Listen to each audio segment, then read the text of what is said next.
Good morning बच्चों। मैं B L Agarwal आज आपको इस लेक्चर में फिनंशियल मैनेजमेंट का एक चैप्टर कैपिटल बजटिंग या उसको कैपिटल एक्सपेंडिचर डिसीजन भी बोलते हैं, उसका एक topic discounted pay back period का एक प्रॉब्लम सोल्व करके समझाने का कोशिश करूँगा। उम्मीद करूँगा आपको ज़रूर से ज़रूर समझ में आएगा। ये रख दिया आपके सामने एक problem. Using the information given below compute पे बैक पीरियड अंडर डेप्रिसिएटेड पे back method that is called discounted. तो ये जो इंफॉर्मेशन दिया हुआ इससे हम लोग को discounted pay back period calculate करना है।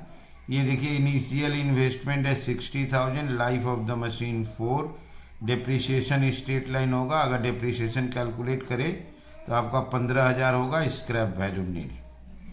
तो ये हो गया हम लोग का इनिशियल इन्वेस्टमेंट 60,000 पता चल गया, लाइफ 4 साल, depreciation straight line 15,000, scrap value salvage value nil. यहाँ देखिए 4 साल का profit before depreciation and tax, ये PBDT दिया हुआ है 4 ईयर का PBDT।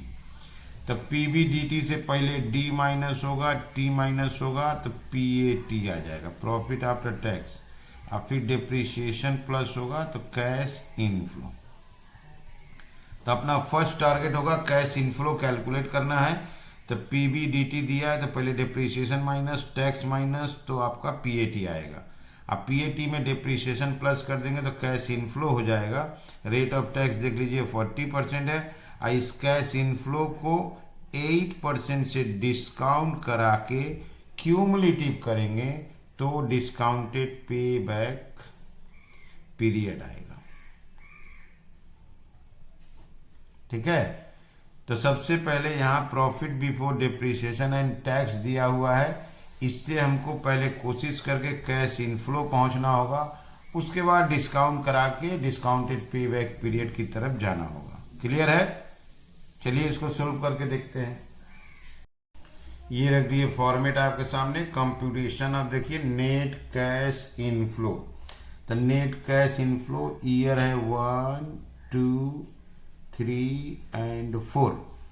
PBDT इसका था 45,000, ये था आपका 19,000, 25,000 और 27,000।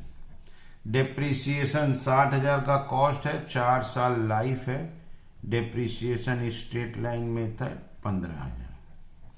60 इयर्स का मशीन, 4 इयर्स लाइफ, डेप्रिसिएशन 15,000। अब 45 से 15 माइनस कीजिए 30,000, यहाँ आपका 4,000, यहाँ 10,000। ओके, ये आया 12,000। ये हो गया प्रॉफिट बिफोर टैक्स। 40% टैक्स है तो 60% बच जाएगा profit after tax.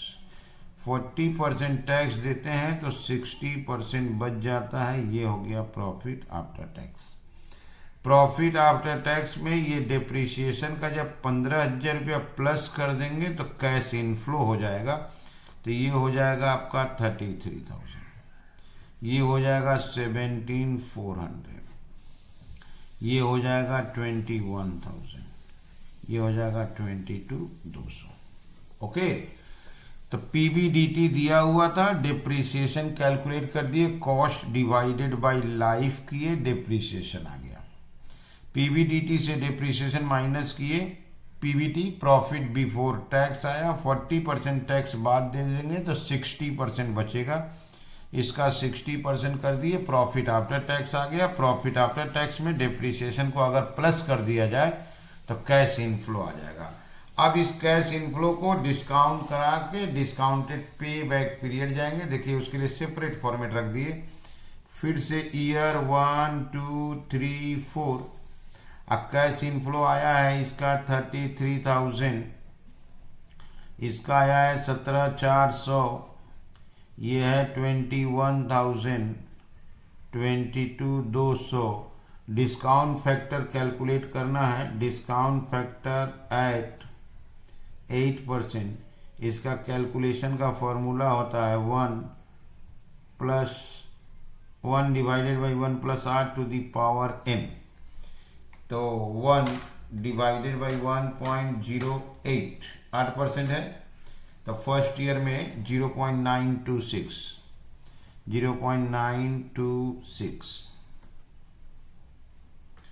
Second year 0.857,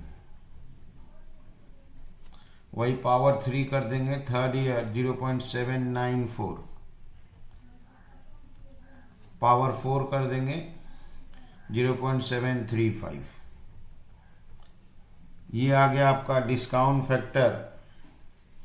ठीक है, इसके हेल्प से कैलकुलेट कर लिए। यहाँ पे आप डेप्रिसिएशन भी देख सकते हो, 60,000 का कॉस्ट था, 4 साल लाइफ था, 15,000। क्लियर।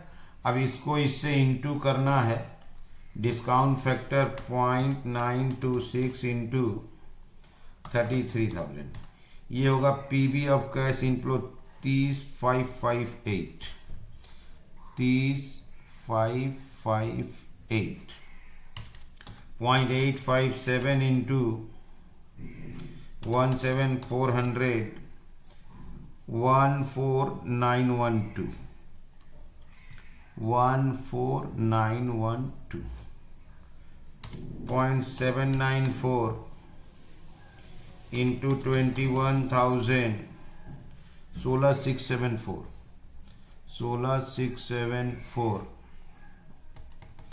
0.735 इंटू 22,200, 16,317।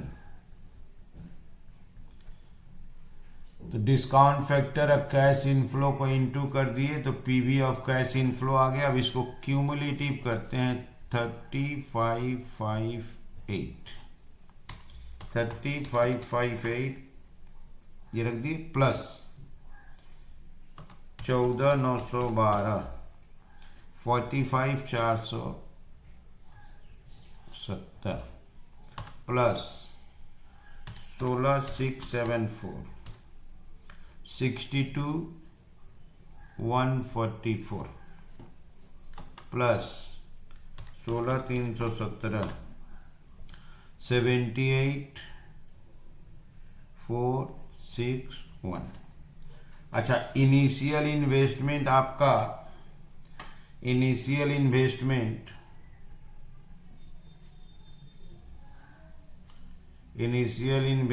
आपका ₹60,000 है। अब आपको देखना है कि ये क्यूमुलेटिव में 60,000 कहाँ आ रहा है, ये रहा 45 और 62 के बीच में। क्लियर। अब इसको कैलकुलेट करेंगे,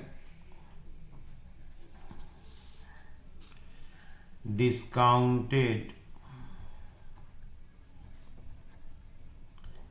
पे बैक पीरियड 60,000, ये 2 प्लस करके होगा, माइनस 45,470, 62,144 माइनस 45,470, 2 प्लस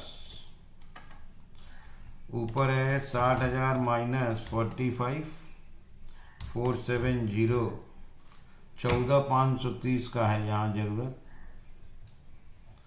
इसका डिफरेंस निकालेंगे, 16,674, 14,530 डिवाइडेड बाई 16,674, 0.87, 2 प्लस 0.87, 2.87 ईयर्स। ठीक है, इसको डिवाइड किए, 0.87 आया, 2 प्लस 0.87 ईयर्स। कैसे सोल्व हुआ एक बार आप फिर से देख लो। सबसे पहले ईबीडीटी दिया हुआ था, profit before depreciation and tax, उसमें से पहले डेप्रिसिएशन माइनस किए, प्रॉफिट बिफोर टैक्स आया, टैक्स माइनस किए, प्रॉफिट आफ्टर टैक्स आया। ओके, प्रॉफिट आफ्टर टैक्स में डेप्रिसिएशन प्लस कर दिए, कैश इनफ्लो, उस कैश इनफ्लो को डिस्काउंट करा दिए 8% के हिसाब से। ये डिस्काउंट फैक्टर, ये डेप्रिसिएशन। इनिशियल इन्वेस्टमेंट 60,000 है, यहाँ देखिए 60,000 इसके बीच में है। तो 2 प्लस 60,000 माइनस 45 470 62 144 माइनस 45 470 सोल्व किए 2 प्लस 2.87 ईयर्स। क्लियर है? उम्मीद करते हैं आपको डिस्काउंटेड पे बैक का ये सॉल्यूशन जरूर समझ में आया होगा। Okay, thank you, bye.